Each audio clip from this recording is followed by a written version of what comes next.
Good morning, everybody. I'm Matt. I'm Mayor. And this is Mornings with Matt and Mayor March Madness edition. Is here. We love our March Madness. Yeah, we do. We love our March Madness so much. We just love college basketball. It's so exciting. Anything can happen in this tournament. And you know what? We use this as an opportunity to, let's say, eliminate an argument that has been around for far too long. And that is the argument of what is the best breakfast cereal ever. So we're putting a little bit of a twist on March Madness. We're gonna be covering it pretty much on every show until it's done. Maybe we're gonna try and get in over spring break, maybe to give some updates. But anyway, we have labeled every single team in the March Madness tournament with a different cereal. Now. So, and whichever team makes to the end and ends up winning it all is obviously going to be crowned the #1 best cereal in the history of ever. All time ever. And I believe that we're going to also eat it on camera. We will eat it on camera on the next show. And, you know, if you want my opinion, I think that whatever wins this, you should make a pledge to never eat any other cereal, because clearly that will be the best cereal, definitively the ultimate breakfast cereal. So why don't we get into the selection process of figuring out what some of the cereals were. You know, a lot of these might not make sense to you as the viewers. We do promise there was rationale behind all of these. Every single one, there was some reasoning. There are some obvious ones, like Notre Dame. Notre Dame is Lucky Charms, given. North Florida were Sunflakes, obviously. And those are probably two of the more opposite ones. But, you know, it's just every team is assigned a cereal that we believe fits them the best. Yes, and given that criteria, we went through and gave all 64 teams, 68, we did this before the first 4 games, a different cereal. And so with that, why don't we get into some of our picks? Would you like to go first? All right. No. Okay. In the Midwest section, I have Kentucky making it to the Final Four, representing Honey Nut Cheerios. You know, they're solid, they're sweet, they're the go-to. Yeah. I mean, Kentucky right now is 34-0, and I don't think you can assign Honey Nut Cheerios to really anybody else. You can't. You know, they're just, when you think of college basketball, you think of that. When you think of breakfast, you think of Cheerios, but Honey Nut Cheerios are the best Cheerios. So that's who I have going to the Final Four out of the Midwest. Of course, Kentucky undefeated. They're looking to become the first undefeated team throughout the entire season since Indiana in the 70s.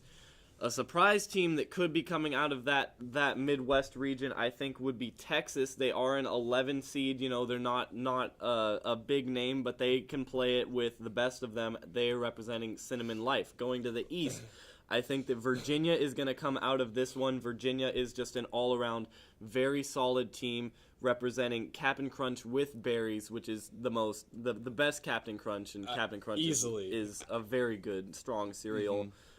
They do have to play through Villanova to get there, which will be tough, but Virginia had a debate for the 1 seed, and so I think that they're going to make it to the Final Four. Another team that could make it out of that bracket is Michigan State, representing Life. Michigan State is Life. Michigan State is Life. Is Life. It's ball is life. Michigan State is life. Life is life. Yeah. So Life cereal, you know, it's everything there is. Michigan State coach Tom Izzo has so much experience. He's been everywhere. And I think that they have a good chance of making that. But Virginia representing Captain Crunch with berries. In the South region, we're going to go with, I think Gonzaga is going to make it there. You know, it's a really tough call. Gonzaga is represented by Crave, which is, I mean, like I said, we promise there are rationale behind these, despite the fact we don't really remember a lot of our rationale behind more than half of these, and I think Crave is one of those. But we assigned it Crave, so, yeah. Crave is a really good solid cereal, and Gonzaga is a solid team. Yeah, Crave kind of out of left field, and Gonzaga from the Northwest, where basketball isn't necessarily a staple, but they can play it with the best of them. You know, they have a little bit of a history of getting knocked out in the early rounds, but I think that this is the year that really the toughest team that they have to get through is Duke, and Duke has some troubles on defense. I think Gonzaga is going to make it to the Final Four. A surprise team out of the South I think Utah could make it. They've been playing not their best lately. Utah representing kicks. I think, Utah has lost a lot of 4 of their last 7 games, but earlier in the season they were playing with the best of them. DeLon Wright is one of the best college basketball players in the nation. Watch for Utah, the 5 seed out of that section of the bracket. And in the West, unquestionably, I think Arizona is going to run through this part of the bracket, making it to the Final Four. Frosted Flakes, they're great, and they're going to make it to the Final Four. They are going to beat Kentucky in the semifinal game, and they are going to beat Virginia in the championship. Wow. They are great. They're one of the best teams in the nation, and they're going to prove to you that they are the best team in the nation. They've only had 3 losses, and all of those by very tight margins. They are an outstanding team, and they are going to win March Madness for Frosted Flakes. Well, I think Matt put that with a very poignant ending. Anyway, I'm going to get on to my picks now. I've got the same in the Midwest Division. I have got Kentucky as well. They're 34-0. I mean, I just don't see them stopping playing at the caliber that they're playing. They've had a fantastic year so far, obviously, and I think that it's just going to keep on continuing through the tournament. As for a surprise team out of the Midwest, I think that Wichita State is going to make a little bit of a run. Wichita State, represented by Eggo, probably never heard of that cereal. Although I know a lot of us have heard of Wichita, as Cal Poly got beat by them last year when Wichita was the number 1 seed. And so they right now, they're 28-4. They have a pretty good record, but I think that they could definitely potentially make a run out of the Midwest Division, although I still think Kentucky's going to roll over anybody in there. As for the East, I know this was kind of a tough one for me, but I'm actually going with the number 5 seed, the University of Northern Iowa. The UNI...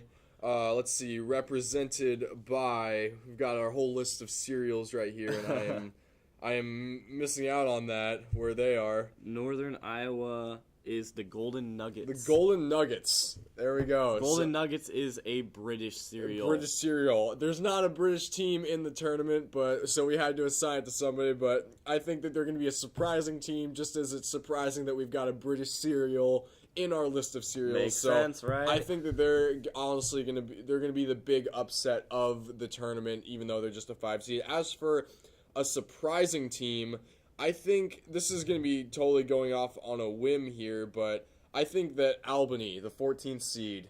Oh, yeah. Whoa. Yeah. I don't know. I think they're playing the number 3 seed in Oklahoma. I'm not saying that they're going to go out of that first round against Oklahoma, but I just think they're going to put up a heck of a fight. I'm not saying they're going to go out. I'm just saying that it's going to be a lot closer than everybody thinks. Albany showing up for Fruity Cheerios. Yes. And going on to the South, I don't have Duke, and I want to go with San Diego State because that's where I'm going next year, but I'm going to avoid the bias, and I'm going to go with Matt's prediction of Gonzaga. I think that as you said, they haven't really had a lot of success in the past couple years, but I think they're all going to put it together this year. Can't really say anything else that Matt hasn't said. And going along with that, in the West, I've got Arizona too. I originally went with Wisconsin, but through talking, Matt kind of convinced me with Arizona, and I think that Arizona is going to be definitely winning the West. And honestly, I